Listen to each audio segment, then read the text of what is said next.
All right, y'all. Hold on, this thing ain't ready. Hey, and if you on the Wi-Fi and you don't need to be, I need you to cut it off. All right, y'all. We get praise, esteem, and honor to Abba and Shamayim and hold on, this thing might not even be on yet.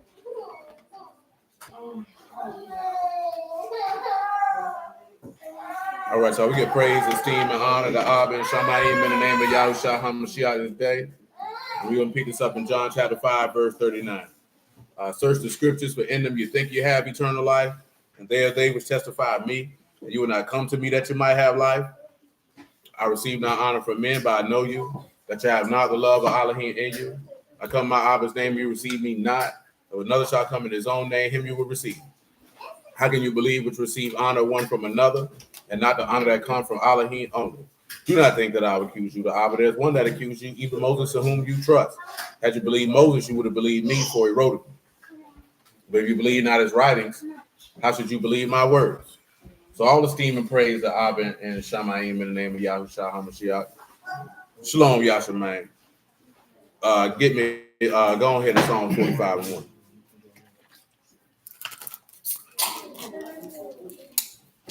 1. My heart is inditing a good matter. I speak of the things which I have made touching the king. My tongue is the pen of a ready writer. You are fairer than the children of men. Grace is poured into your lips. Therefore, Elohim have baruched you forever. Shalom, sister together. Gird your sword upon thigh, Almighty, with your esteem and your majesty. And in your majesty ride prosperously because of truth and meekness and righteousness. And your right hand shall teach you terrible things. Psalms 88 and 1. O Yahuwah Elohim of my salvation, I have cried day and night before you. Let my prayer come before you, and incline your ear unto my cry. For my soul is full of troubles, and my life draw near unto the grave. I'm counted with them that go down into the pit. I am as a man, no strength, free among the dead, like the slain that lie in the grave, whom you remember no more, and they are cut off from your hand. You have laid me in the lowest pit, in darkness, in the deeps. Your wrath lie hard upon me, and you have afflicted with all your waves. Selah. You have put my acquaintances far from me. You have made me an abomination unto them. Shut up, and I cannot come forth. My eye mourn by reason of affliction. Yahuwah, I have called daily upon you. I have stretched out my hands unto you. Will you show wonders to the dead? Shall the dead arise and praise you? Selah. Shall your loving kindness be declared in the grave, your faithfulness in destruction? Shall your wonders be known in the dark, and your righteousness in the land of forgetfulness? But unto you have I cried, O Yahuwah, and in the morning shall my prayer prevent you. Now we're going to have a slight deviation of the same stuff we're going to be dealing with, but it won't be just a recount and retelling. Something came to my mind based on something these niggas were arguing about the other day. So I'm going to read Proverbs 10 and 1. I'll tell you what verse we focusing on when I get to it. The Proverbs of Solomon: a wise son make a glad father, but a foolish son, the heaviness of his mother. Treasures of wickedness profit nothing, but righteousness deliver from death. Yahuwah will not suffer the soul of the righteous to famish, but he cast away the substance of the wicked. So I'm mentioning this here because y'all know them boys striking. And all these niggas think that this mean the world finna end and a famine coming because these boys striking. But what most of them don't know is that the longshoremen on the West Coast striked about a few years ago. And the reason why they striking is them boys out west make more money than these boys on the East Coast. But the main reason why they striking is they trying to replace these dudes with robots. You know what I'm saying? So they're really trying to make sure they can secure their future and the future of longshoremen that come after them. You know what I'm talking about? Some old bald-headed scallywag hoe had a nerve to say they should learn how to fix the robots instead of competing with them. And I'm like, and that's what's wrong with you hoes. Because you'll be the same ones that turn around and say niggas should make X amount of dollars when there ain't no jobs for them. You know what I'm saying? So they're doing the right thing, to be 100% honest with you. Because these people make billions of dollars off your back, and then they're going to want you to turn around and take whatever they feel like you should get and then replace you at a whim. You know what I'm saying? Then foreclose on you and evict you and do all this other stuff knowing that they cut off your ability to earn. So there's nothing wrong with a band of workers banding together and say, nah, we're not going to do that. Because I seen people mad with, it's funny that people be mad with unions, but not with the people who the unions are fighting against. It's amazing to me in this particular society that they can make you look at the workers and make you think the workers are wrong because they want more. You know what I'm talking about? And not even paying attention to the fact that these people is exploiting these people, all because you feel like your life gonna be inconvenient because you can't take your folks behind to the store and get toilet paper when you feel like it. You know what I'm talking about? Shalom is, man. That junk don't make no sense to me whatsoever. You know what I'm talking about? They do the same thing with football players, basketball players. These people making billions of dollars, and you mad because this man want 5 or 10 million more for a short period of time that he got to earn. You want to call him greedy because a nigga made you believe that somebody who's just like you should hate him, but have no problems with the people who got it. It's weird to me. That doesn't even make any sense. Because I seen them boys striking today, and them boys was definitely outside with a sign that said robots won't feed nobody's families. You know what I'm talking about? But they're not gonna tell you that. They're gonna tell you they want to make, and they gonna make you to believe that every longshoreman make it $120 an hour, and anybody can come off the street and do it with no. See, it's really because most longshoremen are black, depending on where you at. You know what I'm saying? At least on the East Coast and in the South, most of the longshoremen are black. You know what I'm saying? You get the Upper East Coast, most of the longshoremen are Caucasian.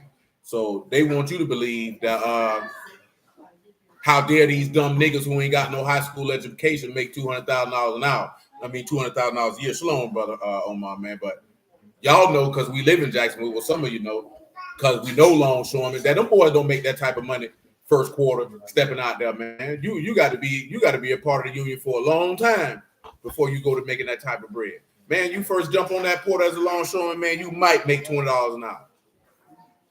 You know what I'm talking about? But you know it is what it is, man. You people crazy. Shalom, Brandon, man. So yeah, I thought I'd just add that, right? So because these dudes talking about I told you to prepare. Man, you can prepare all you want. You heard this man just say if you wicked, he gonna cash your substance away. I don't give a damn how much you prepare.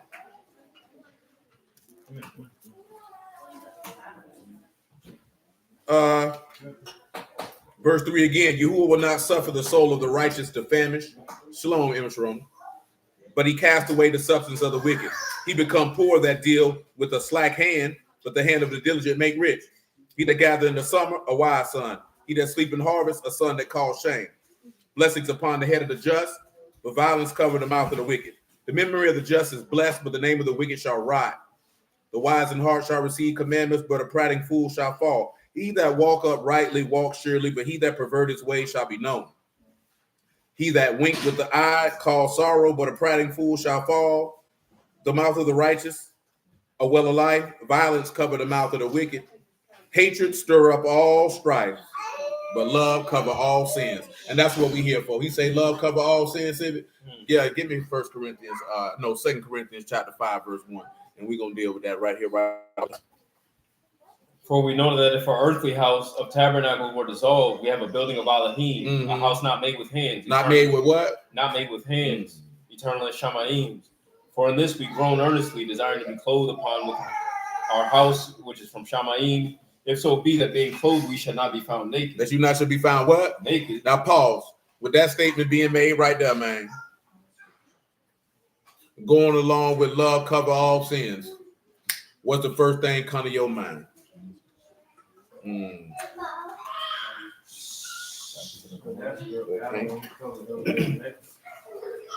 So let's go over there. Genesis chapter 3, verse 6. Right. And when the woman saw that the tree good for food, and that it was pleasant to the eyes, and the tree desired to make one wise, she took the fruit thereof and did eat, and gave also unto her husband with her, and he did eat.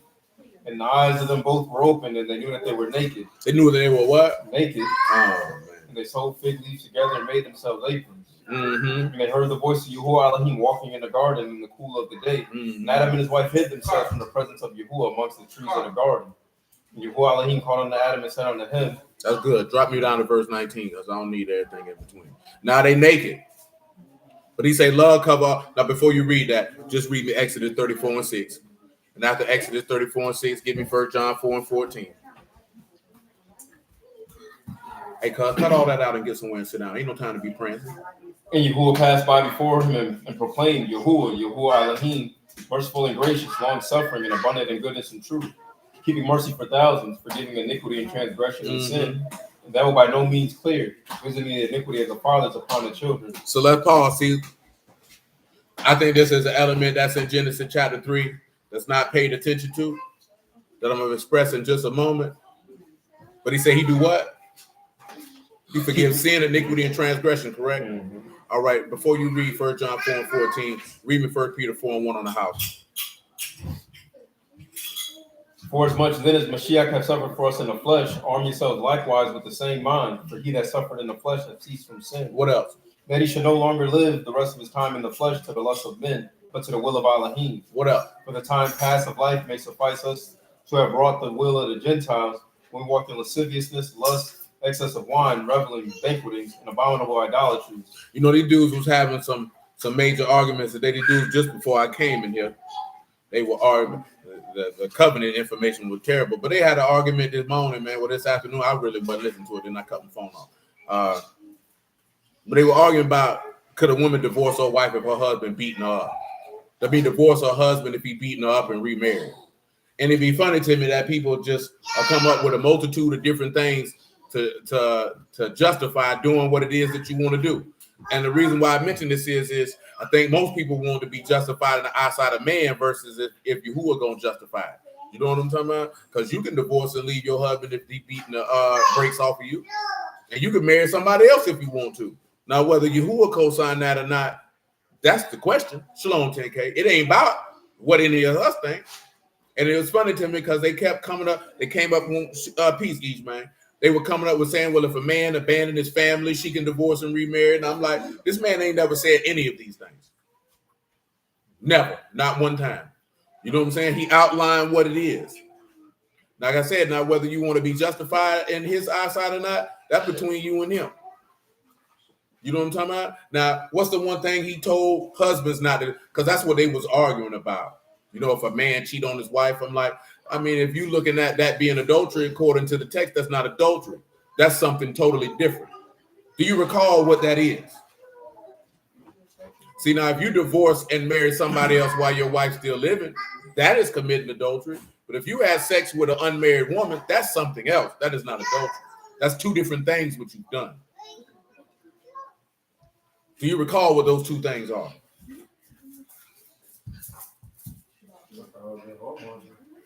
Now, you wouldn't be a whoremonger. Now, I mean, when you say fornication, you're going to have to pinpoint what umbrella that fall under. Because somebody would say that's adultery. But according to this text, if you're going to go what's written in there, a man cannot commit adultery with an unmarried woman. Now, he's done something else if he's married. He's done two things. We've discussed this before. It's pretty much like you're not a perceiving. It's like more so like a loyalty. Get him Malachi 2:14. This the second one. The other one is he's committed lasciviousness because he's burned in his lust and he's caused his lust to overpower him. You know what I'm talking about? That's correct. Malachi 2:14. Yet you say, wherefore? Because Yahuwah have been witness between you and the wife of your youth, against whom you have dealt treacherously. That word right there means begad. That means to be deceitful. What does Isaiah 53 say wasn't found in this man's mouth? Guile. You understand? And what does Elohim say that he is not? A liar. You know what I'm talking about? And who will not have part in his kingdom? All liars. You know what I'm talking about? Then that's still lasciviousness. And that's what he would get caught up in on the back end. You know what I'm saying? But if you talking about, most niggas not doing that. Only people who gonna do that are those who believe in polygyny, and that's a whole nother conversation. You know what I'm talking about? Which I ain't really trying to get into. They were talking about a dude who cheating on his wife. And they should look at the term that you use. When you cheat, what are you doing? You're being treacherous, you're being deceitful. You know what I'm talking about? You're working some type of treachery and deceit in order to pull that off. You know what I'm talking about? You would have to be lying. And that in and of itself is diametrically opposed to who Yahuwah is. See, people will hear that and you thinking, oh, well, if it's not adult, it's not even about all that. It's about you understanding the mindset that go behind doing that and what you actually have done. You know what I'm talking about? So then when you do that, you show you don't have no understanding and there may not be a covering for you. Of course, y'all know that we had conversations with these dudes the last few days about can you live with sin? And how many people kept mentioning Proverbs 24:16 and wanted to hear nothing about what that passage may be elucidating on. Because you want to believe that you can be a righteous man, but sin 7 times. But I got back up. And the thought process of this meaning anything else did not enter into anybody's mind, which is highly unfortunate. Continue this. 1 Peter 4:1. For as much I'm in the finish Malachi. My bad. I forgot who was there. Malachi 2:14. One more time. My apologies. So yet you say, wherefore, because Yahuwah have been witness between you and the wife of your youth, against whom you have dealt treacherously. Yet she is your companion and the wife of your covenant. And she's the companion and the wife of your what? Of your covenant. Now you see that's here. Now this is the other thing you've done. He said this is the wife of your what? Of your covenant. What's one of the things that he elucidated as a sign of a reprobate mind in Romans chapter 1 that goes along with this? You're a covenant breaker. You know what I'm talking about? See, this is what these dudes be arguing about when they say, oh, we're not in the new covenant. But you know one of the easiest ways that you can show them that you're definitely not in the old covenant? What's one of the easiest ways that you can show them that definitely you are not in the old covenant? And it's very simple. It don't even take a whole bunch of information or digging to show this, to be 100% honest with you. Oh, no. You sleeping? How to show you how to Yeah, it's real easy to show. And you can show it right out of the law, too.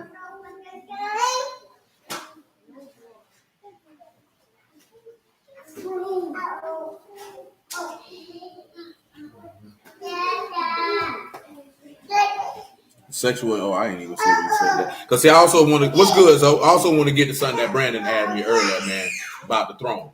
So we're going to work our way towards that this evening also. And I'll read to y'all the context of that, because I want to make sure I keep that at the front of my mind before I start moving and grooving, and I've been forgot. Oh, y'all ain't figured that out yet? Help them out, sis. Go ahead. Oh, it's the mercy seat. No. The mercy seat was always behind the veil. So the mercy seat was always covered. You know what I'm talking about? Because it was behind the veil. See, the mercy seat got uncovered once the veil rent when this man died. Get him Exodus 34:1. This is how you know you wasn't under the old covenant right here. Exodus 34:1. Listen to it. And you go unto Moses, hew you 2 tables of stone like unto the first. Like unto the what? Like unto the first. My God, today. Go ahead. And I'll write upon tables the words that were in the first tables, which you break. Which you what? Which you break. Now, why he threw down them 2 tables of stone and broke them? Because they committed adultery. The covenant was broke before you even stepped in the land. What I'm mentioning this for is, you know why? Because love covered all sins, because he covered that. He covered that. But that didn't mean that covenant wasn't broken. That covenant was broken. You know what I'm talking about? Him covering the sin does not change the fact that covenant was broken. Go down and grab that from, what is it, Exodus 32:14? You want to go look down? You want to stay with me? And Yahuwah repented of the evil which he thought to do unto his people. Well, back me up to 9. And Yahuwah said unto Moses, I have seen this people, and behold, a stiff-necked people. Now therefore let me alone, that my wrath may wax hot against them. You might have to go all the way back to verse 1. And when the people saw that Moses delayed to come down out of the mount, the people gathered themselves together unto Aaron, and said unto him, Up, make us gods, which shall go before us. For this Moses, the man that brought us up out of the land of Egypt, we know not what has become of him. And Aaron said unto them, Break off the golden earrings, which are in the ears of your wives, of your sons, and of your daughters, and bring unto me. And all the people brake off the golden earrings which were in their ears, and brought unto Aaron. And he received at their hand, and fashioned it with a graven tool, after he had made it a molten calf. And they said, These your gods, O Yasharal, which brought you up out of the land of Egypt. And when Aaron saw, he built an altar before it, and Aaron made proclamation and said, Tomorrow a feast to Yahuwah. And they rose up early on the morrow and offered burnt offerings and brought peace offerings, and the people sat down to eat, to drink, and rose up to play. And Yahuwah said unto Moses, Go get you down, for your people, which you brought out of the land of Egypt, have corrupted. They have turned aside quickly out of the way which I commanded them. They have made themselves a molten calf, and have worshipped it, and have sacrificed thereunto, and said, These your gods, O Yasharal, which have brought you up out of the land of Egypt. And Yahuwah said unto Moses, I have seen this people, and behold, a stiff-necked people. Now therefore let me alone, that my wrath may wax hot against them, that I may consume them, and I will make of you a great nation. Go ahead. And Moses besought Yahuwah his Elohim and said, Yahuwah, why does your wrath wax hot against your people, which you have brought forth out of the land of Egypt with great power and with a mighty hand?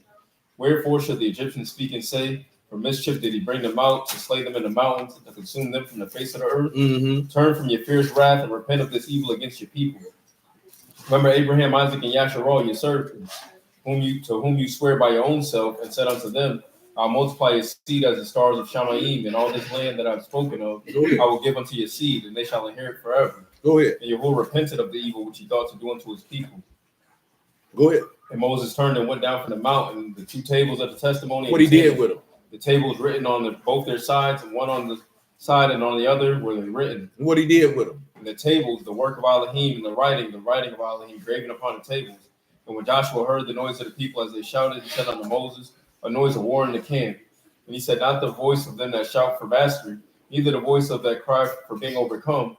The noise sing do I hear. And it came to pass as soon as he come near unto the camp, that he saw the calf and dancing, and Moses' anger waxed hot. What he did? And he cast the tables out of his hand and brake them beneath the mountain. Covenant was broke right then. You know what I'm saying? But a lot of brews don't want to talk. Let me tell you something about a contract, man. Contract broke once the person violated the contract. Contract is done. This wasn't a contract that was contingent. Oh, if you sin a couple times, I'm going to forgive you. That man never said that. Once they did that, and that's what, of course, we didn't talk about that before. That is representative of him throwing that table of stone down. You broke that covenant. You broke that covenant.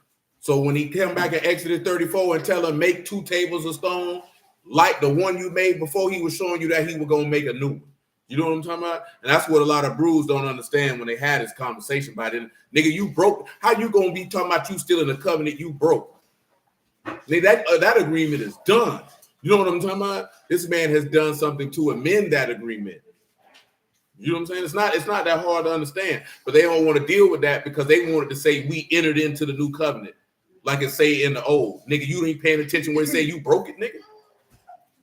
Just because he come through in Deuteronomy 29 and do all the things that pertain to that, that's because love cover all sins. Then he covered that up. He covered that up. Niggas don't pay attention to that. But guess what? The penalty for that breaking that agreement is still there. That didn't go nowhere. Because we see what happened when they did it. What happened? People died. You know what I'm talking about? So let's get where you was at before that. 1 Peter 4. Give me 1 Peter 4:1. Say, for as much then as the Mashiach have suffered for us in the flesh, arm yourselves likewise with the same mind. For he that have suffered in the flesh have ceased from sin. Ceased from sin. That he no longer should live the rest of time in the flesh to the lust of men, but to the will of Elohim. What up? For the time past of life, it suffice us to have wrought the will of the Gentiles. What's up, Dave? We walked in lasciviousness, lust, excess of wine, revelings, banquetings, and abominable idolatries, wherein they think it strange that you run not with to the same excess of riot, speaking evil of. Who shall give account to him that is ready to judge the quick and the dead? For this cause was the gospel preached also to them that are dead, that they might be judged according to men in the flesh, but live according to Elohim in the Ruach. But the end of all things is at hand. Be you therefore sober and watch on the prayer. And above all things, have fervent charity among yourselves. Why? For charity shall cover the multitude of sins. Nah, we read Proverbs 12, which is where he got that from. It say hatred stir up strife, but love covers sins. Now, we sit back and we looked at that. We'll go back to Genesis chapter 3. We're going to read what a love. See, this is what people don't realize what he did with Adam. He could have killed Adam and Eve and started all over again. Because they broke what he said. Instead, they died naturally. Instead of him killing them right then and making another man from the dust of the earth in his likeness and image. Shalom, Brother Shaul. Where people don't realize when he give them this garment, which of course you know is a fine linen tunic, that love covered their sins, because again he did what people don't realize. Him keeping them alive and him just dying was long suffering, and it was mercy, and it was forgiveness for transgression. Simple as that. You know what I'm talking about? He didn't have to do that. But nobody pays attention to that because they wanted to say that spelled out versus paying attention to what the man actually did. Because it don't cross nobody's mind that he could have killed this man and just made another Adam. Which is what he did. You know what I'm talking about? Just in a different fashion. Go ahead, sir. Verse 19. Genesis 3:19. Saying, the sweat of your face shall you eat bread till you return unto the ground, for out of it was you taken. For dust you are, and unto dust shall you return. And Adam called his wife's name Eve, because she was the mother of all living. Unto Adam also unto his wife, the Yahuwah Elohim made coats of skins and clothed them. Who made the coats of skins? Yahuwah Elohim. So you know that in this instance, They tried to cover their own sin. But you know what that means? Proverbs 28 and 13.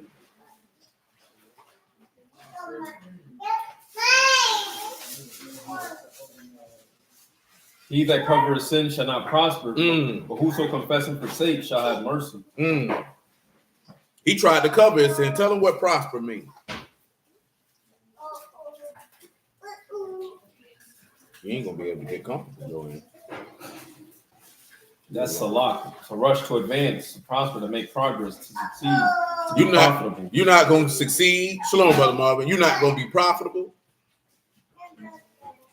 How is he going to be profitable? See, back this up to something that I think I read already.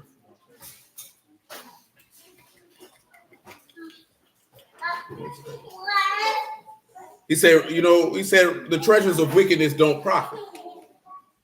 You know what I'm saying? A lot of people be talking about a lot of different things. You know what I'm talking about? Really, they were just going back and forth with a dude who said he was preaching the word while he was selling drugs at the same time. You know what I'm talking about? That was hilarious in and of itself. You know what I'm saying? And it's not to say that they got treasures of wickedness from dealing with the law, but that's not going, what they got, it wasn't going to profit them. You know what I'm talking about? You weren't going to get the gain. How did they profit them? Because they try to cover it up. Their nakedness was exposed. They tried to cover it up. They didn't confess and forsake to therefore have mercy. But guess what? Who had mercy? Because that's the conversation we was having on Sunday. Like, it was dudes steady screaming this mercy in the law. And when you say, well, where's that? Where you find it at? It's not in there. You know what I'm saying? It's not in there. A bull and goat offering does not cleanse you from the fact that he could kill you. That doesn't change that. There's no mercy in the law. I forgot what somebody said it was proof it was mercy in the law at. I said, you niggas got to be stupid. Yeah, you said 34. Yeah, when he declared his name. I'm like, nah, bro, that's him declaring his name. I said, that's not mercy in the law. That's mercy with Yahuwah. You don't know the difference because you've seen it in from Genesis to Deuteronomy and you think, see, it's right here. No. That's why mercy rejoices against judgment. That's why he say the merciful man find rest. You know what I'm saying? And don't see the evil to come. That's why people don't understand none of that. Because you don't understand that there's certain things that are representative of Yahuwah. Telling the truth. You know what I'm talking about? Because he is not a liar. And mercy and love are three things that are emblematic of who this man is. You know what I'm talking about? These are things that are not necessary. That's what dudes say. When you say the weightier matters in the law, I say you don't see the weightier matters in the law.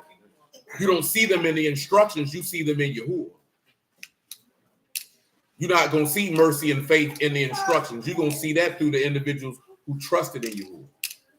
You know what I'm talking about? You're going to see the execution of judgment from the individuals who were just before God. And you're going to see mercy from those who were actually merciful. Because the law don't tell you, hey, show mercy to this person other than the poor. Because remember what the Lord said, the law say, you heard it 4 times and say eye for an eye, tooth for a tooth. Shalom, Yedadiah, man. It ain't no mercy in that commandment. Not now tap. It's hard for people to accept that because niggas hold their hat on that law. They hold their hat on that old covenant. They hold their hat on death, to be 100% honest with you. So in essence, like if Saul trying to kill David could have been like, shoot, he could have operated like that according to that law. Say that one more time. According to that law from David, like, oh, Saul, you try to kill me, I can try to kill you type thing. I mean, he'd have been justified, but it showed forth that the mercy that God was in it because he didn't. Because Yahuwah delivered Saul in his hand a couple times, and he wouldn't do it. You know what I'm talking about? Yeah, he wouldn't do it. Yeah, definitely, Ishi said they love that old covenant because they love death. They love death. They love the fact that the letter kill. You know what I'm talking about? They love that. And it shows you don't have to trust in Yahuwah under the oath. Dude asked, was the covenant that Abraham got the everlasting covenant? I know you stupid. They think that's an everlasting covenant because they're going to read that portion. When they know Olam don't necessarily mean for eternity. Sometimes it can mean for a long duration. But we know that's not an everlasting covenant because you know what he promised them. He promised them a land and a people. And then you can't say it's an everlasting covenant if you broke it, which is the part that Israelites don't like to focus on because you broke it. Now, Abraham, Isaac, and Jacob didn't break it, but you broke it. So in his righteousness, he's going to cover Abraham, Isaac, and Jacob because they didn't break it. Even when we were talking to that old doggone, just rude, disrespectful, no good woman, man. Yeah, man. All she kept focusing on, they said Abraham, like they really believe that Yahuwah promised Abraham a law. There were several people saying he promised them a law. He didn't promise Abraham no law. You know what happened when I asked that lady, did the children of Israel get saved by the law or faith coming out of Eden? She was quiet. She ain't say nothing. Nobody said nothing. You know what I'm saying? But it's the point of you don't really realize that most people don't believe in this man for real. So how is his love going to cover your sins? The old covenant can't cover your sins. You know why? Because there wasn't no love attached to it. Go back and read Psalms 45, man, and verse 2 again. After you read that, I want you to get me to John chapter. See, I'm working this on because I told them dudes, I say, how the mercy and the law when the throne behind the veil is literally called what? The mercy seat. It's literally what it's called. So the mercy is with God. And we'll further establish that more. Continue. We'll finish 1 Peter. We already finished 1 Peter 4. You are fairer than the children of men. Grace is poured into your lips. What's poured into your lips? Grace. Go ahead and tell them what grace means, man, just in case they forgot. That's favor, grace, charm, acceptance, elegance. Acceptance. How does he say acceptance is poured in you? How he going to accept you when you guilty?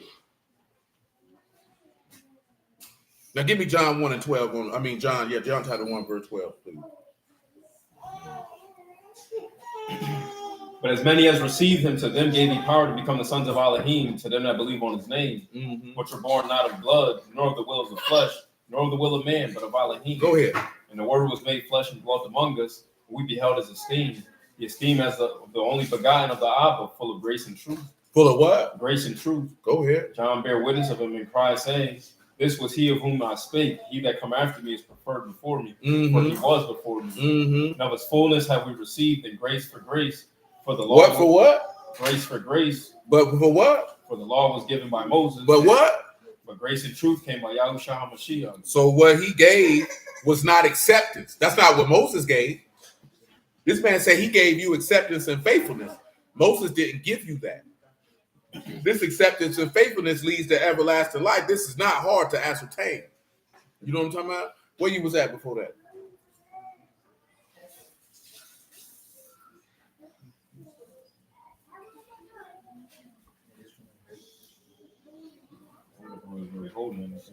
All right, do me a favor.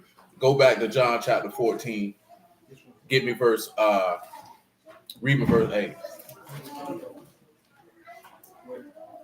Philip said unto him, Lord, show us the Abba, and it suffices. Yahushua said unto him, have I been so long time with you, and yet have you not known me? Have you not known me? He that have seen me have seen the Abba. That's right. How say you, show us the Abba? Show me who? Show us the Abba. What he told him after that? Believe you not that I am in the Abba, and the Abba in me? The words that I speak unto you, I speak not of myself, but the Abba that dwell in me, he do the works. Believe me that I am the Abba, and the Abba in me, or else believe me for the very work's sake. Truly, truly, I say unto you, he that believe on me, the works that I do shall he do also. And greater works than these shall he do, because I go unto my Abba. And whatsoever you shall ask in my name, that will I do, that the Abba may be esteemed in the Son. Hold on. I almost skipped. I forgot to mention what Omar mentioned, right? Say Genesis thing, do. I mean, he showed mercy in Deuteronomy 25. Even with that, what's in Deuteronomy 20? Oh, he talking about with the dude who, see, that's a different type of deal of raising up a seed to your brother. You know what I'm saying? Because that's we talking about the mercy that gets shown from disobedience.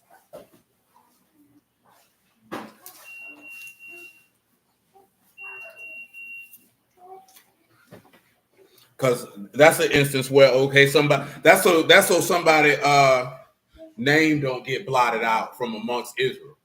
You know what I'm saying? Versus mercy. You know what I'm talking about? So if your brother died, he ain't had no seed. You take his wife and you raise up a seed until that's what it say in Genesis. So your name ain't blotted out. I mean in Deuteronomy, excuse me. You know what I'm talking about? And then Amuna mentioned Matthew 5:18, but we'll get to that when you finish reading. Go ahead. Forever. That's right. The Ruach of truth, whom the world cannot receive, because it see him not, Mm-hmm. neither know him. But you know him, for he dwell with you and shall be in you. Now he said, I won't leave you what? Comfortless. Now, if he's not leaving you comfortless, guess what he's that means that's showing some type of grace, some type of acceptance, some type of comfort or nakam, if you would. This is something that the old covenant did not have attached to it. You understand? Go ahead. Yet a little while, and the world see me no more. Mm-hmm. You see me because I live. You shall live also. Mm-hmm. At that day you shall know that I am my Abba, and you and me, and I and you. That's He right. that have my commandments and keep them, he it is that love me. He that is that what? That love me. What else? And he that love me shall be loved of my Abba, and I will Listen. love him, and will manifest myself to him. Listen. Judas said unto him, That's good. Now we're going to stop. Now, Moona mentioned Matthew 5:18, but give me 12. Start, man, 12, man. rejoice and be exceeding glad, for great your reward is Shamaim, for so persecuted they the prophets which were before you. Mm-hmm. You are the salt of the earth, but if the salt have lost its savor, wherewith shall it be salted? It is thenceforth good for nothing but to be cast out. Now, you know salt was a preservative. You know, them people didn't have refrigerators and freezers like you got. This is a conversation I was having with a dude because he said some people went off on him when he was talking about that people in antiquity didn't eat animal flesh like that. That's common sense. You know what I'm talking about? Because if they had animal flesh, they had to eat it right then. You know what I'm talking about? And if they didn't eat it right then, they would have salt to preserve it. It would only last for a short period of time. So you have to have common sense to know that people just wasn't eating Betsy's back and eating lamb and goat and all this stuff all day, every day. They ain't had nowhere to keep it. Which is part of the reason he told her, hey, man, you roast that lamb, man, you need to toss that out. Because that thing gonna start rotting, man. Like, dudes really think these people have refrigerators and freezers and deep freezers, man. These people ain't had no house full of meat at the house, man. Them people had enough food more than likely, which is part of the reason why he said, give us this day our daily bread. They had enough food I say this, they had enough animals slaughtered for a short period of time. Now, some people had more cattle and more livestock than other people. You know what I'm talking about? So they could have an extended, you know what I'm saying? It just is what it is. It's just certain stuff, just common sense. Just like, human beings don't even have teeth for eating meat. But what we mean by this is that animals have teeth for catching an animal, killing it, and then swallowing the animal whole for the most part because they would live off that flesh from that animal for days. You ain't eating no doggone, well, some of you might eat your food whole, but it ain't going to last you a couple days. Go ahead, man. So you are the light of the world. A city that is set on a hill cannot be hid. Mm-hmm. Neither do men light a candle and put it under a bushel, but on a candlestick, and to give light unto all that are in the house. Listen. Let your light so shine before men that they may see your good works and esteem your Abba, which is in Shamaim. See, I'm finna test your memory in a second. Come on. Think not that I am come to destroy so the law. So this is Israelite favorite line to run at a Christian, right? He say, think that I come to destroy the what? The law. He say what? Or the prophets. Or what? I'm come not to destroy, but to fulfill. See, their first mistake is they think he talking about destroying instructions. That man say, I'm not coming to stop. I'm coming to complete what they said. Why? Because my witness is in heaven and my record is on high. This ain't got nothing to do with getting rid of. This is the idiocy on both sides when they had this argument because y'all don't know what he talking about. He didn't need to come complete you not eating pork. You already had that. When we were talking to them people the other weekend, man, like, y'all think this man came to teach you to keep laws you already had that you wasn't even keeping? You were breaking them instructions as soon as you came out of Egypt. Why in the world would the Father in heaven send a man to teach you what you already not doing? You got to be the biggest jackass walking the earth to think that this man finna do that. No. The man told you the law came by who, Civic? Moses. But grace and truth came by who? That means he bringing something that you ain't never heard before. But that's how simple-minded people he came to show us to walk the law out correctly. No, he did not. He came to show you God, stupid. You know what I'm talking about? That's what he came to show you. You've never seen God before. You seen him today, though. You seen him today, though. You know what I'm talking about? That's what people don't realize. You seen him today. You saw elements of him in different people, but when this man came of age and went to putting in their work, you seen him today. Continue. For truly I say unto you, till Shamahim and earth pass, one jot or one tittle shall in no wise pass from the law till all be fulfilled. Y'all remember what this means? Read it again, sir. For truly I say unto you, till Shamahim and earth pass, one jot or one tittle shall in no wise pass from the law till all be fulfilled. Y'all remember what that means? Well, he just let you know, hey man, every line, read this for him. Isaiah 34 and 16. After that, give me Isaiah 48 and 10. It might not be 10, but I figured out when you get around now. So you seek you out the book of Yahuwah and read. Seek you out the book of Yahuwah and do what? And read. Seek you out the book of Yahuwah and do what? And read. Remember, everybody like to come, hey man, study to show yourself approved. Again, that don't pertain to you. If you're not a preacher, how you going to show yourself approved to God as a workman? You know what a workman is? A workman got a job. He's got a labor. He's got a task. You studying to save your soul does not make you a workman, because that means you got to go outside and do what we read the other day. You're going to have to bring back that money, right? You're going to have to increase that bread, that talent he gave you. That's what a workman do. A workman go labor in the vineyard. If you're not laboring in the vineyard, you ain't no workman. You didn't study to show yourself approved to nobody. You let somebody tell you something that ain't had nothing to do with what that we're talking about, and you personalized that and made that about you, and he ain't talking about you. He told you to do this right here. Read again. Seek you out the book of Yahuwah and read. Do what? Seek you out the book of Yahuwah and read. One more time, just in case somebody ain't paying attention. Seek you out the book of Yahuwah and read. Why? No one of these shall fail. Nothing's gonna fail. None shall want her mate. Ain't none gonna want her mate. And have commanded, and his ruach and have gathered them. That man say not one single solitary word gonna fail. Didn't he say till heaven and earth pass, not one jot or one tittle from the law gonna fail? That's what he said, right? Because when heaven and earth pass, guess what that is? Well, that's a new kingdom and new. Ain't no sin in there, man. Ain't no sin in that, man. The Father dwelling. Ain't no sin in that, boy. Come on with it, sir. And he cast a lot. lot. That's good. That's good. I'm talking about the other one. I know I called for 1 John 4 and 14 earlier. Lord willing, we'll go back on the chapter of Isaiah. Isaiah 48 and 10. You right about that, GP. So behold, I have refined you, not with silver. Okay, back. We'll keep on going. We're gonna run into it. I have chosen you in the furnace of affliction. For my own sake will I do. For how should my name be polluted, and I will not give my esteem unto another. Hearken unto me, O Jacob and Yasser. Listen unto me. My called, I the first, I'm also the last. That's right. My hand also laid the foundation of the earth. My hand laid the what? Foundation of the earth. What else? My right hand have spanned Shamayim. My right hand did what? Spanned Shamayim. So who the right hand did? That's how you know the Lord did it. That's where Paul get this information from. See, a lot of people don't want to accept that this man did all these things for some reason. Go ahead. When I call unto them, they stand up together. All you assemble yourselves and hear. Which among them have declared these? Yahuwah have loved him. He will do his pleasure on Babylon and his arm on the Chaldeans. I have spoken, yea, I have called him. I have brought him, and he shall make his way prosperous. That's right. Come you near unto me. Hear you this. I have not spoken in secret from the beginning. I ain't spoken from the secret. From the time that it was, there am I. And now Yahuwah Elohim and his Ruach have sent me. Thus saith Yahuwah, your Redeemer. No, that's good. It's really 46 that I want. Come over here to 46 and 11.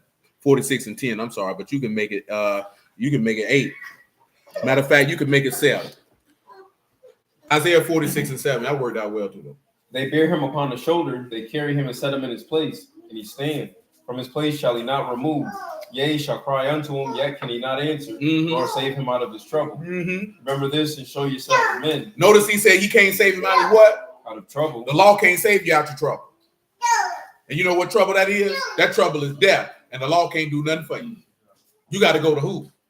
Well, you just heard in Isaiah 48, Yahuwah, your Redeemer. But that's what these niggas don't want to do. They don't want to go to their Redeemer. Go ahead. Remember this and show yourselves men. Show yourself what? Show yourselves men. You see that? Show yourself balanced. Show yourselves men. Show yourself tapping into your female feminine Show side. yourselves men. I don't know where y'all be listening to these people who be telling you need to be tapped into your feminine side. Who ain't never told you to tap into no feminine side. He told you show yourself a man. You listen to some doggone woman tell you you need to be balanced with your feminine. You need to go around there and hang out with Puffy in the jail cell and the rest of the degenerates in there, man, and you can play booty tag with them niggas. Because ain't no man of God at any time, at any reason, in any situation need to be in his feminine side. For what? This is the question you have to ask. I think I've asked y'all this question before. What benefit is it to you as a man for you to tap into your feminine? How does that benefit you as a man? I don't care about what they talking about. How does that benefit you as a man? And if you ain't got no rational explanation for you to figure that out as a man, why that benefits you, then why the hell you listening to it? Give a damn about no group of women telling you should do this. How does that benefit you? Why do I need to make myself as the weaker vessel if I'm supposed to be the stronger one? That means we both in here emotional and weak then. Do you know that being able to express yourself has nothing to do with being feminine? That ain't got nothing to do with being feminine, man. Has absolutely nothing to do with that. But dwelling in your emotions all the time has something to do with being lesser. And if you want me tapped into my feminine, guess what I'm going to have to be in all the time? In my emotions. Now, how am I going to be able to see it clearly to hear the voice from God if I'm in my emotions all the time? I ain't going to be able to hear because I'm going to be carnal. That's right. That's definitely one of the first things that David told Solomon before he died. You know what he told him? Gird up your loins and show yourself a man. Now, this is a man after God's own heart. So if a man after God's own heart told his own son to gird up your loins like a man, what the hell you listening to anybody talking about you got to balance your masculine and feminine? Man, you better stop fooling with them doggone chakra people. You better leave that doggone Eastern culture stuff alone, man. That ain't got nothing to do with you. Your God ain't never told no woman to balance her masculine. He ain't never said no junk like that. That's folly. That's foolishness. And you know what ends up making that happen? It makes you a weaker man, which makes you easily controlled, which makes you easily overran. And this is why this particular society is in the state and the position that it's in. Go ahead, man. He said, none. Live my whole life in them, and I ain't going back. I heard that. Say, remember this and show yourselves men. Bring again to mind, O you transgressors. Hold on. Bring again to mind what? O you transgressors. All you rebels, remember this. Remember the former things of old. Remember that. For I am Elohim, none else. Ain't nobody else. Elohim, and is none like me. Ain't nobody like me. Declaring the end from the beginning. Telling you what? The end from the beginning. And what else? From ancient times that are not yet done. That's right. Saying my counsel shall stand, and I will do all my pleasure. All my pleasure. Calling a ravenous bird from the east, the man that execute my counsel from a far country. Yea, I have spoken, I will also bring it to pass. I have purposed, I will also do it. If he done purposed it, tell him what purpose means. He done purposed it, he gonna do it. So when he tell you till heaven and earth pass, when ain't nothing gonna be till ain't nothing gonna not be fulfilled, that mean look here, man, if anything was to be happen before that, that mean this man's word doesn't fail. That's your sorrow. I mean, that's straight, it's level, it's upright. You got to think about that, man. That's what people don't realize. This is what he's telling you, man. His father's word is not gonna fail, meaning he not gonna fail because he is father's word. Go back to Matthew 5:17.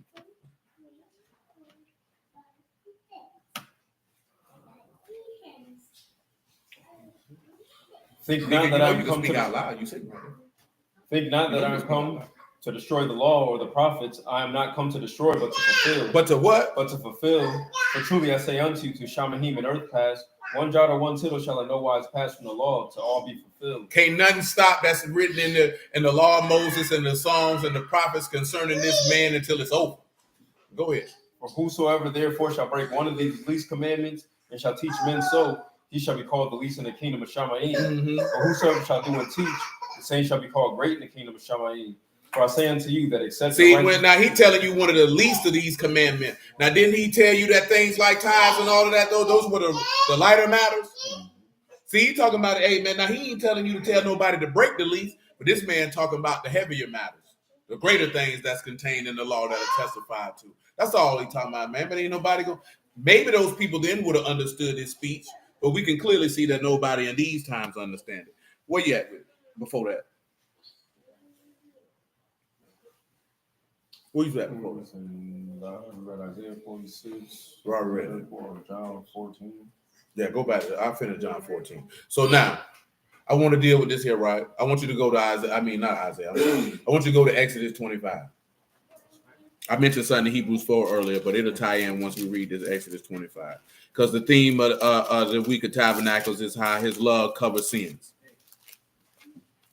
What that means, what that represents. But let me read you what my man asked me about earlier, man. My God, today. So the question is, and I'm going to ask you this question. Is there a throne of David in heaven, just like there's a temple? Do you believe that there's a throne of David in heaven, like you have a heavenly temple? You say who? Why do you say no?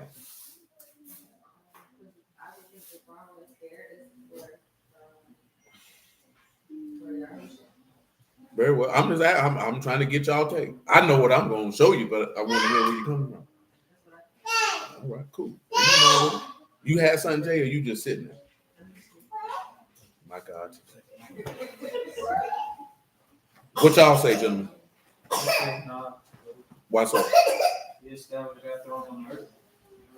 Very well, good sir. Anyone else?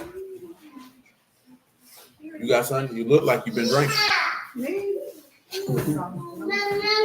Are you nearly exhausted? Yes. Yes, ma'am. He asked, "There's a throne of David in heaven?"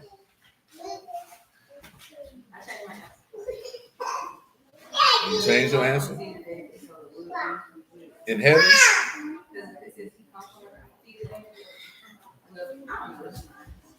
She confused. You got something from the captain? Do me a favor, good sir. Read me Luke 1 and 29. After Luke 1 and 29, Psalms 132 and 9.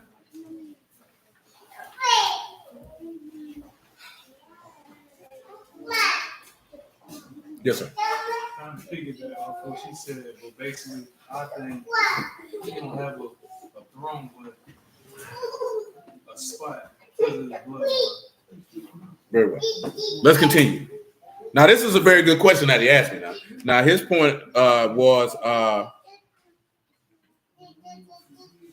he was like, is there a spiritual version of the physical throne? And is this what that the Father meant when he say one to sit before him forever? You know what I'm talking about? But let's take a look at something. Let me see. On my new heaven and new earth.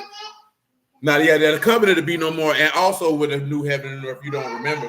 What tree is not there that was in the paradise of God in the beginning? The tree of knowledge of good and evil, because everybody in the new heaven and new earth will not be sinners. And the law is not for a righteous man, but for sinners. You know what I'm saying? Yahuwah don't got his law in heaven like, I better remember to keep the Sabbath. You know what I'm saying? This is how simple-minded a lot of people are. Remember somebody asked you, I think Mama was on the phone, they was like, is David and Shia going to be ruling together just because Ezekiel said he's going to be ruling? Yeah, and I remember that because he waffled on that and said yes. And I'm like, absolutely not. David has to be in subjection to Hamashiach. They're not going to be co-rulers. Ain't no co-ruler because the son is subjection to the father. They're not co-rulers. You know what I'm saying? Just the same way that Joseph wasn't co-ruler with Pharaoh. People don't understand what a co-ruler is. There's no such thing. There's one ruler. Now, that one ruler may give authority to somebody else to rule over people who are subordinate to him. You know what I'm talking about? But ain't nobody ruling with him. That's not even how life works. That's not even how life works. Because one person has to make the decisions. One person has to carry the burden. One person has to carry the responsibility. One person has to carry the stress. Most people don't want to carry that, which is what we read in Isaiah 46 and Samuel 8, where he said, I'll carry that burden, which is why he told you, come to him and lay down your burdens. I'll carry them. Because he built to carry that. Man, most people don't want to carry that stress, man. You know what I'm saying? We already know most women don't want to do it, and hell, most dudes don't want to do it. Most people don't want to be responsible for other people's lives. Most people don't want anything that come along with that. When you turn around and look at it, right, if you say you're a man, right, you got a family, you got to carry them. If you're a preacher, you not only got to carry your family, you got to carry every family in the assembly. And say, even if you have a particular job, let's not even talk about the entrepreneurial side of things. If you got a particular job and you have a position of authority in that, you got to carry the responsibilities that come with that. And if you say you want to go on the other side of running business, you got to be responsible for everybody in your business. You're responsible for their lives. We can talk about it, and you're responsible for their families. Man, everybody don't want to carry that. See, I ain't even talking about just being a manager, Moon. I'm talking about because managers don't have to carry burdens of the people. See, a manager only has to carry the burdens of his responsibility, but he's not responsible for the people. See, when you're the owner, you're responsible for everybody. You know what I'm saying? You're responsible for everybody. And when I say everybody, it's not just the employees. You're responsible for their families too. Because if you make a bad decision and business go down, that affects their families. But like I said, most niggas don't even want to be responsible for a congregation. That's why they want to do what? They want an online minister. They don't want to be responsible for you. Everybody not built for that. You know what I'm talking about? Because some people want to be like, hey, I just want to go off and just be concerned with me.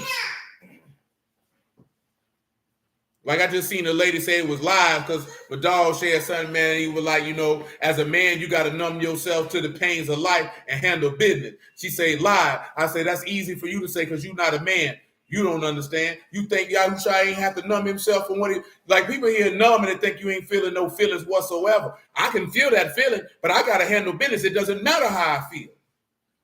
You know what I'm talking about? It doesn't matter how I feel when people are responsible. I'm responsible for these people. This man was responsible for the life of the world. It didn't matter how he felt. Who gives a damn how you feel when you're responsible for somebody? Nobody cares. You could be tired, you could be sad, you could be stressed, you could be frustrated. It doesn't matter. It doesn't matter. You still got to do that, though. You still got to figure that out. You still got to handle that. Nobody cares. But see, nobody want to hear that because that goes back when you're balancing your masculine and your feminine, and now you sitting in here resting in that. Now, guess what your behind ain't doing? You ain't handling business because you talking about how you feel. Who gives a damn how you feel? When you say you want to put yourself in a position of responsibility of other people, that's just what come along with it. And guess what else come along with it? Ain't nobody going to be concerned about what you got going on till you in the grave. They 9 times out of 10, they not going to appreciate nothing you doing till you in the grave. Did they appreciate the Lord till he was in the grave? They didn't appreciate what he had going on till they seen him put him in that sepulcher. You know what I'm saying? They didn't appreciate none of that. And that's just how the game goes. Just is what it is. You know what I'm talking about? And if you don't like that, then sit your maggot behind down somewhere, man, with the women, man. Go on, talking about. Sit all off in the back with the ladies, man, and close your mouth. That's right, Dave. Come on with it. Luke 1:29. Come on with it. And when she saw, she was troubled at his saying and cast in her mind what manner of salutation this should be. And the Malachim said unto her, fear not, Mary, for you have found favor with Elohim. You found favor with God, baby. And behold, you shall conceive in your womb and bring forth a son. Bring forth a who? A son. What else? And shall call his name Yahusha. Come on. He shall be great and shall be called the Son of the Highest. And the Lord Elohim shall give unto him the throne of his father David. You'll give him to the throne of his father who? David. Now you got to ask yourself this question. Where is the throne of David? Where is it located? So now you got to ask yourself, when was the throne of David established? I want you to read Psalms 132 and 9. You can continue thinking. I just want to get that on out the way before I forget. First Samuel 16, you got anointed. When was the throne of David established? When you got anointed, you king over it. So then now we have to answer our question. If his throne wasn't established until the time after Judges, after Joshua, after Moses, then you know where his throne is now. They weren't even supposed to have a king in the first place. What he told Samuel to do, protest solemnly. He said they haven't rejected you. They what? Rejected me from being their king. So there was never a throne of David in heaven. It was never intended. Now I'm going to show you that out of the law in a moment. Continue. Yeah, that's a flesh and blood man. Indeed. Psalms 132 and 9. Run that for me. Let your priests be clothed with righteousness, and let your saints shout for joy. For your servant David's sake, turn not away the face of your anointed. Yahuwah have sworn truth unto David. He will not turn from it. What the is fruit of your body will I set upon your throne. the fruit of your body, I'm going to set it where? Upon your throne. So pause. Read me 1 Samuel 16:7. Because if we're going to do it, now listen, right? We know love covered the sins of David because it's the love of Yahuwah. So you point something to it because I want to show you the difference between David's throne and Yahuwah's throne, and how Yahuwah's throne shows how love covers sins. David's throne can't do that. David's throne can't do that. It's impossible for David's throne to do that because David had to get his sins covered, so his throne can't do that. Go ahead. But Yahuwah said unto Samuel, look not on his countenance or on the height of his stature, because I have refused him. For not as man see, for man look on the outward appearance, but Yahuwah look on the heart. Yahuwah look where? On the heart. And Jesse called Abinadab and made him pass before Samuel and said, neither have Yahuwah chosen this. And Jesse made Shammah to pass by. Now that's good. Now read me 2 Samuel 7 and 7. And I'm glad bro hit me up with that because that's a solid question. And it allowed me to like I said, when he texts me with it, I'm like, you know what? I can slide this right on in here with what we got going on this evening because it fit what we finna be talking about. So I praise you for it. Because it's not some people look, that's not an irrational question. By no means of the imagination. You know what I'm saying? Especially when you look at your throne will be before me forever. But we have to remember, like, we're before him. While we on the earth, though, he sit in heaven. We still before him. You know what I'm talking about? But that throne that's in heaven, we're going to read Psalm 99. That throne that's in heaven, when we get back to this law, then you're going to see that this is a whole entirely different throne. Because David's throne is not made like that throne in heaven was made. You did? Go ahead, man. And all wherein I have walked with all the children of Yasharal spake I a word with any of the tribes of Yasharal, whom I commanded to feed my people Yasharal, saying, why build you not me a house of cedar? Now therefore, so shall you say unto my servant David, thus saith Yahuwah of hosts, I took you from the sheepcote, from following the sheep, to be a ruler over my people, over Yasharal. And I was with you wheresoever you went, and have cut off all your enemies out of your sight. All your enemies, baby. And have made you a great name, like unto the name of great that are in the earth. The great name. Moreover, I will appoint a place for my people Yasharal, and will plant them, that they may dwell in a place of their own, and move no more. Neither shall the children of wickedness afflict them anymore as before time. And since the time that I commanded judges over my people Yasharal, and have caused you to rest from all your enemies, also Yahuwah tell you that he will make you a house. And when your days be fulfilled, and you shall sleep with your fathers, I will set up your seed after you, which shall proceed out of your bowels, and I will establish his kingdom. He shall build a house for my name, and I will establish the throne of his kingdom forever. I will establish the what? The throne of his kingdom forever. I will establish the throne of his kingdom forever. Notice that I don't believe it's even mentioned that Saul even had a throne. Now, that doesn't mean that he didn't have one. When I say it's not mentioned, meaning that Yahuwah did not mention it or give any focus to it. But he said for David, your throne is going to last. Tell him what throne mean by definition. Isn't the kingdom tied in with the throne? I mean, you could be, well, they did have a throne, but it was Yahuwah's throne. Yeah, I was saying like you tie back in with Matthew, like in the prayer, like you tell you to our kingdom come. Yeah, see that comes from Chronicles, and we can read that in just a moment. That's a seat of honor, a throne, a seat, a stool, What's royal dignity, authority, power. That's kaseh. You know what I'm saying? Now we're gonna see a different name, a different word, excuse me, for that mercy seat. So you saying David not gonna have a throne in the kingdom? Why would he have one? I was assuming that the apostles and all the righteous have thrones. That's what they were saying about the apostles having thrones and it being other kings in the kingdom. That's in my show. Read Matthew 19 where he refers to. No, I was asking because if that's the case, is Josiah gonna have a throne?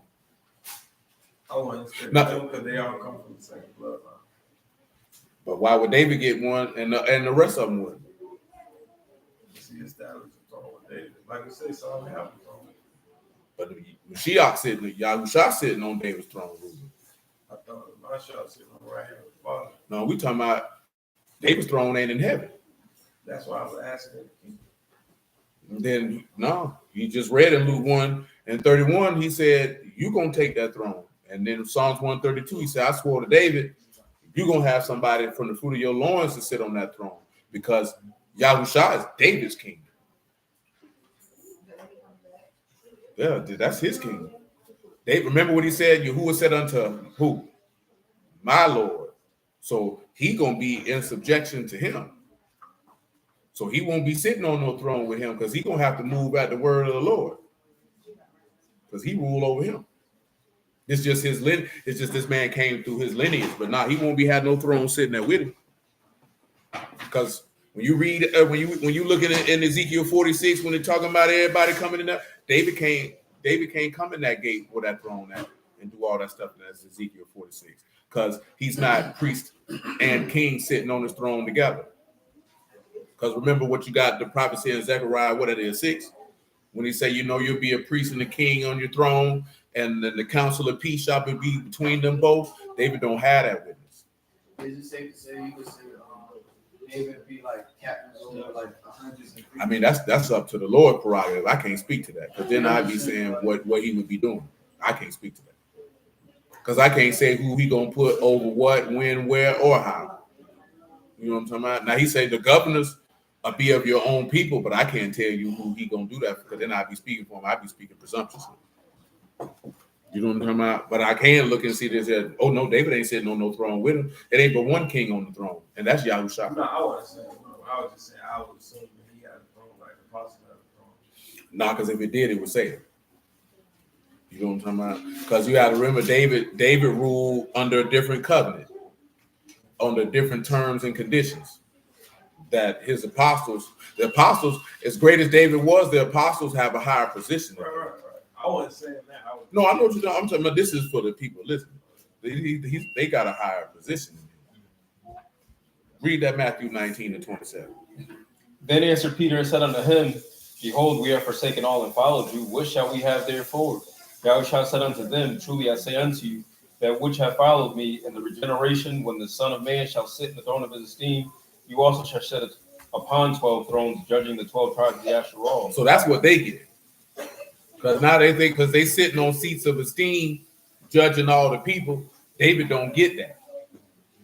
How we look at that? Hebrews 11:37. Them niggas that don't believe in Mashiach, they going like that Hosea 3:5 when it said after they shall. Yeah, they think David gonna come back from the dead and sit on his throne. They think David gonna resurrect from the dead, save them, and then sit on this throne.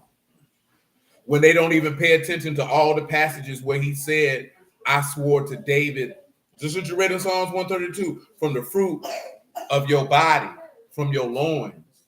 So they're using David as representative when you see those texts, because you know that he's coming from this bloodline. Because that's what OG and James was debating last night, is Jeremiah 23 showing that Yahusha is Yahuwah. When he talking about that righteous branch that will sit on the throne, he shall be called Yahuwah is righteous. You know what I'm talking about? And some people see that and some people don't. You know what I'm saying? Some people feel like people give all the reverence to Yahusha and none to the Father. But they don't realize in Pharaoh's kingdom, they would have did that to Joseph, and Pharaoh didn't give a damn. Pharaoh, no, that's not. See, a lot of people feel that way because they insecure, so they think the father's insecure. That was Pharaoh's prerogative. He wanted Joseph to rule over all the land. He wanted everybody to bow the knee to him. He wanted everybody to reverence this man. But he made it clear to Joseph one thing: only in throne and power am I greater than you. So Joseph would know that even with all this power I gave you, you got to be in subjection to me. You know what I'm saying? So when you look at the Son of God, he know with all this power my Father gave me, I'm in subjection to him, which is why he can say, my Father is greater than I. A lot of dudes don't really understand that because they mind be somewhere else, when this is the Father's prerogative. Because he know if you can honor my son, then you can honor me. If you can't honor my son like you will honor me, then I already know you ain't fit for my kingdom. I ain't even fooling with you, cuz. Yeah, you won't even meet me. You ain't even coming in my presence, because this is my representative. I don't want to deal with y'all. And it's because of my mercy and grace I don't want to deal with y'all. Because if I come off my throne and deal with y'all, all y'all dying. You know what I'm saying? So I'm sending my son to come deal with y'all. which is why it's hard for brothers to realize Yahuwah is not the Father. Yahuwah is your Father, and then he manifested himself as Yahushua. You know what I'm talking about? But he's not the Father, and that's why it's hard for people to understand that, especially when he say, no man have seen the Father or heard his voice or seen his shape at any time, because they don't understand how clean and Kadash, just and upright this man is. They have no idea. They have no idea what that even means, because they think they can go to him. Do you know what I'm saying? You can't go to him, you're defiled. Which is why he say, when a new heaven, a new earth, then everything complete, everything can pass away, and then the Father can come dwell with you, because this heaven is defiled. This earth is defiled. That man can't dwell in none of that. That's it. That's the only place he can be. And that's it. And I mentioned in all that to my dog point of, this is how you know the throne of David's not in heaven. Because that's a tabernacle made with what? I mean, that's a throne made with what? Hands. He told you he done pitched a perfect tabernacle made without what, Civic? So there's no way a throne of David gonna be in heaven, because a man had to erect that. You know what I'm talking about? Now he made a good point of how I would explain it. Give me Colossians 2 and read me verse 8. How he like to say, I would explain it the same way he mentioned it, but it's just for you to have a particular perspective. Because no man will, and then we'll read Hebrews 11:37. No man wants to come face to face with the Almighty Abba. I can tell you that right now. You won't live. You won't make it. You'll be consumed. It's not even possible. See, you can approach to Yahuwah and not be consumed. You know how we know this? Because he approached unto Adam and he was not consumed. While Adam was naked and in his sin, he was not consumed. But nobody pay attention to that. Go ahead, man. So beware lest any man spoil you through philosophy and vain deceit, after the tradition of men, after the rudiments of the world, and not after Mashiach. For in him dwell all the fullness of the Elohim head bodily. You are complete in him, which is the head of all principality. You are complete in him. Go ahead. In whom also you are circumcised with the circumcision made without hands, putting off the body of the sins of the flesh by the circumcision of Mashiach. Buried with him in what? In baptism. You risen with him through what? Through the faith of the operation of Elohim. Who what? Raised him from the dead. See, it's hard to believe. That's why he's called Abba, called God. That's how some people say God, because this is the power that the Son submits to. You know what I'm talking about? There's a power that he submits to. It's no different, man, if you was able to live long enough in a particular culture and society. Let's say you had your great-great-grandfather had children young, and he's still here. So you got your great-great-grandfather, you got your great-grandfather, you got your grandfather, and then you got your father. Your father is in subjection to your great-great-grandfather, no matter what he think he got going on. You know why? Because he's in greater power than you. Now, see, in the society we live in now and how niggas think, they wouldn't move like that. They would think I'm grown, I ain't in subjection to him. Them people in the East, in antiquity, oh, you gonna submit to the oldest man in your bloodline. You know what I'm talking about? Straight up and down. You gonna submit to the oldest man in your bloodline because he's greater power than you. That's hard for dudes to fathom and understand, because these niggas don't even want their sons to submit to their power. Because you feel like you stifling him. But that's really a female way of mind. Be free, son. Don't hearken to your father. Don't do this and don't do that. What type of man you is, man, if you believe your daddy was a great man, a wise man, an understanding man, and you wouldn't listen to your daddy regardless of what age you are. Now, if you know your daddy a fool, that's a different conversation. You know what I'm saying? But you can't pronounce that I know my daddy is an honorable man, a just man, because of course you already know, man, that's how people gave their daughters away. They gave their daughters away based on the manner of man your daddy was, not the boy. They didn't give a damn about you. They looking at your daddy. And they think your daddy's stupid. If they think your daddy not honorable, they think your daddy not disciplined. If they think your daddy don't fear God, I'm not giving my daughter to you because your son probably like that. You know how we know this here? Because as the father do, the son do likewise. Do you know what I'm talking about? So they looking at whatever you got going on, that's what you're going to teach him. See, you can't never get caught up in the aspect of most get caught up in, oh, we in the word, so that's enough. No, man. If you ain't got no work ethic, people going to believe your son ain't got no work ethic. If you unmerciful, they're gonna believe your son unmerciful. Most people gonna look at if your children undisciplined, they're gonna think you undisciplined because shoot, you letting them move that way, so that got to be you. Because if not, why they move that way? Straight up and down. Most of us now, you don't look at it that way. You know why? You weren't trained to look at it that way. So your mind don't operate that because you more focus on looking at that child instead of looking at his daddy and the family that he come from. Not just the daddy, but the granddaddy, the great granddaddy. What type of men were them? Because that's going to dictate what type of man your child going to be. This is how people, when they arrange marriages, that's what they did. They just didn't say, yeah, we cool, man. Let's get our kids get married. That's a simpleton way of thinking. Them people didn't think, they didn't give a damn how cool they wore. They didn't care how close their family wore. They looking at the stock of the seed that you come from. In totality. You know what I'm talking about?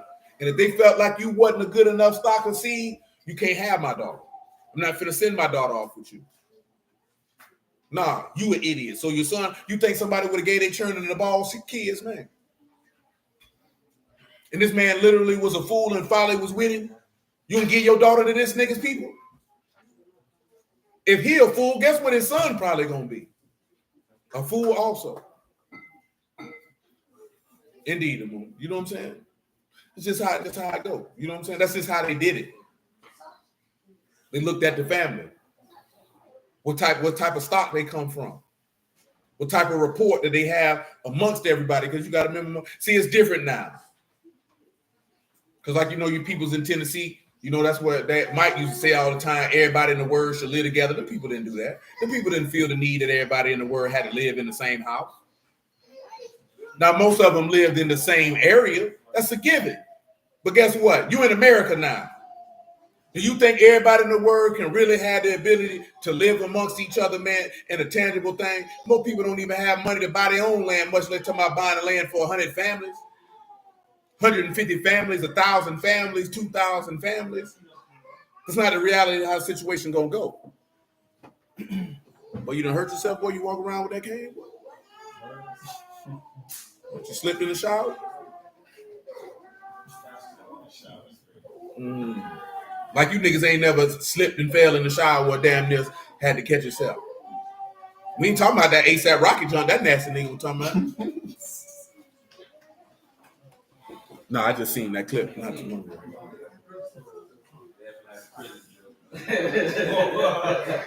Nigga, you got shower slides in prison, huh? Better have them slides on and your towel tight. Depending on where you at. Y'all niggas laughing. Niggas don't get raped in the shower, niggas get stabbed in the shower, nigga.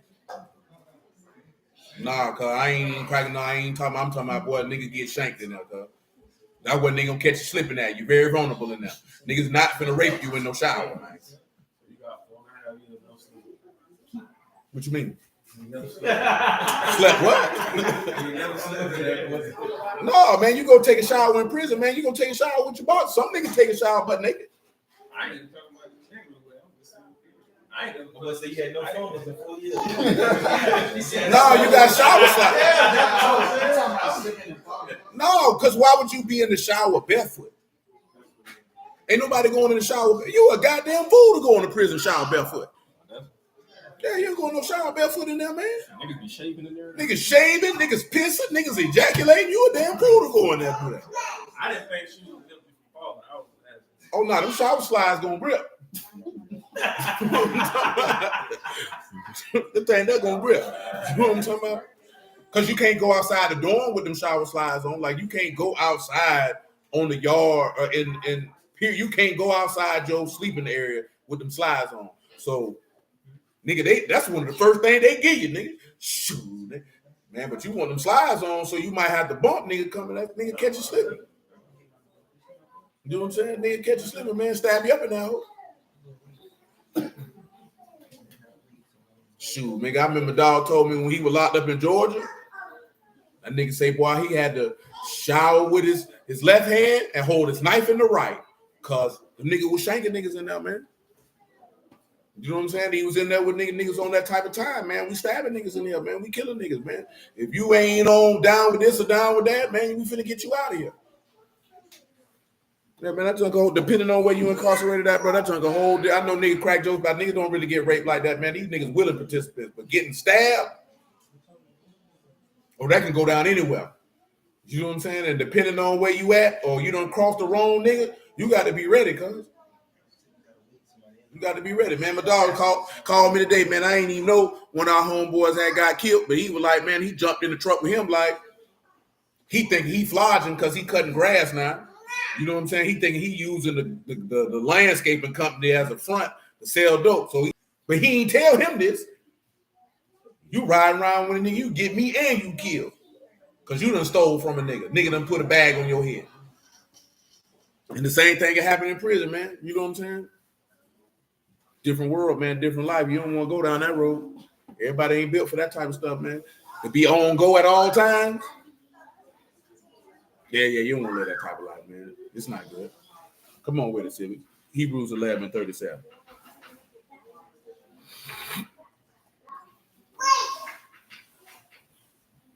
And I ain't gonna lie to you, Florida prisons is ain't that well, it depends on which one you go to. It ain't that difficult. Now, if you at Columbian or Union or FSP or one of them JIT camps, you know what I'm saying? A few sprinkled in here and there. Yeah, boy, you gonna need to meet somebody and know somebody, man, to get you a sword. You know what I'm talking about? And you're gonna have to be ready to swing that hoe. You got to be ready to turn a 5-year sentence into a life sentence. Straight like that. You know what I'm saying? You came in with 3 and you never going home. Because boy, you had to do what you had to do. But when I was at Gulf, they were robbing niggas. Nigga, catch you coming around that corner with that commissary bag, nigga, up in that knife on you, cuz let me go ahead and get that. Catching that blind spot where that camera ain't at, you either finna die for these zooms and whams, or you gonna give them up.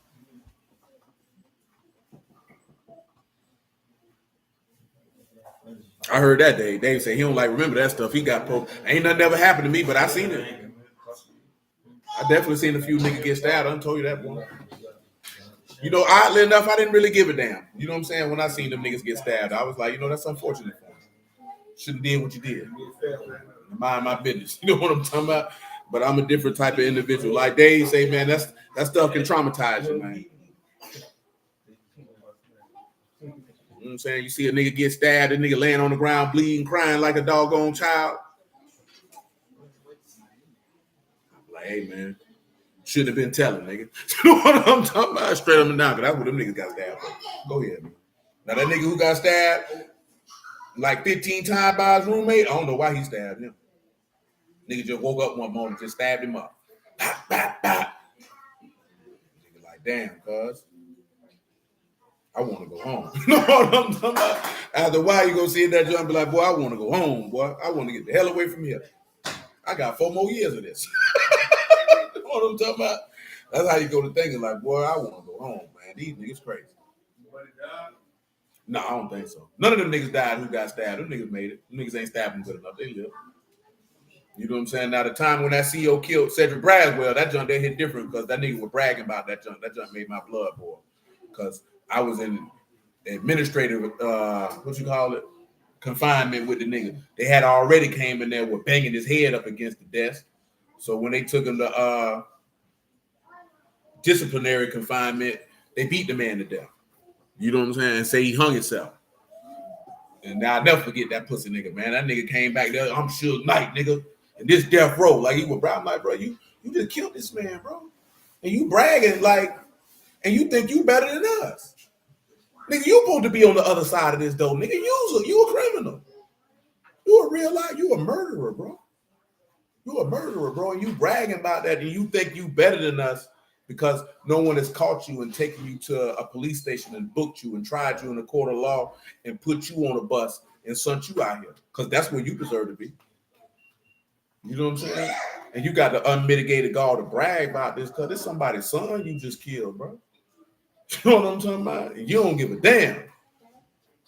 You know what I'm saying? I hope that nigga fell on a broomstick right on his butt. But you know, like the book say, man, some men's judgment come soon and some men's judgment follow after. He got to answer to you who for it. Just because Cedric Braswell was in prison don't mean that nigga deserved to get beat to death. And he got to answer for that. Come on with it. Hebrews 11:37. And they were stoned, they were sawn asunder, they were tempted, were slain with the sword, they wandered about in sheepskins and goatskins, being destitute, afflicted, tormented, of whom the world was not worthy. They wandered in deserts and mountains, and dens and caves of the earth. And these all having obtained a good report through faith, received not the promise. Didn't receive it. Elohim having provided some better thing for us, that they without us should not be made perfect. So there's no way that David could have had any of those things because he wasn't made perfect. Which is a lot of what a lot of brothers don't want to realize with that old covenant is that it don't make you perfect and it can't cover your sins. Because you know what he said in Matthew 26 and 28, right? This is the new covenant, which is what? Shared for many for the remission of sins. And he told you greater love had no man than what? That a man do what? So when he shed that blood for the remission of sins, that show you how love covers sins. Cover a multitude of sins as Peter put it. Now, where we were going at after that? I think we need to go to Exodus 25. I don't think we were holding nothing else. If I wanted something else in my mind, I done forgot it. Yeah, Exodus 25, that was the last one. Come over here to Exodus 25. Y'all sure got to piss a lot. Y'all piss a lot like this when you go to school? No, you don't. Because I know them people ain't letting you get up and go to the bathroom at your leisure. I know they ain't giving you hall passes to go urinate at any given moment. Yeah, y'all niggas in elementary school, because I know they ain't give us no goddamn hall passes to go use the bathroom like that when I was in elementary school. I know they don't. So I need y'all to start holding that urine like you do when you in there with whatever them white folks or black folks who you in there with. There ain't no goddamn way. Y'all bladder's too small to be this damn fool. Exodus 25 and 1, man. I'm in Genesis. My God, took it. And Yahuwah spake unto Moses, saying, Speak unto the children of Yasharal, that they bring me an offering. Of every man that giveth willingly with his heart, you shall take my offering. Hold on, let me get you straight on where I need you to be, man. Give me 25, man. You can start at 10.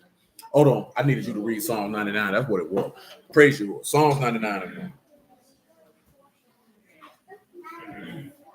Yahuwah reign, let the people tremble.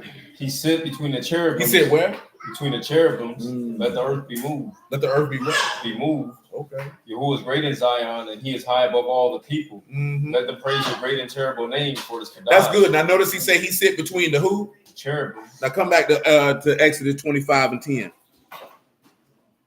Matter of fact, we don't need to read all that about that ark. Come on straight down here, man. Get me to verse 18, man. We ain't got time to play. You shall make two cherubims of gold.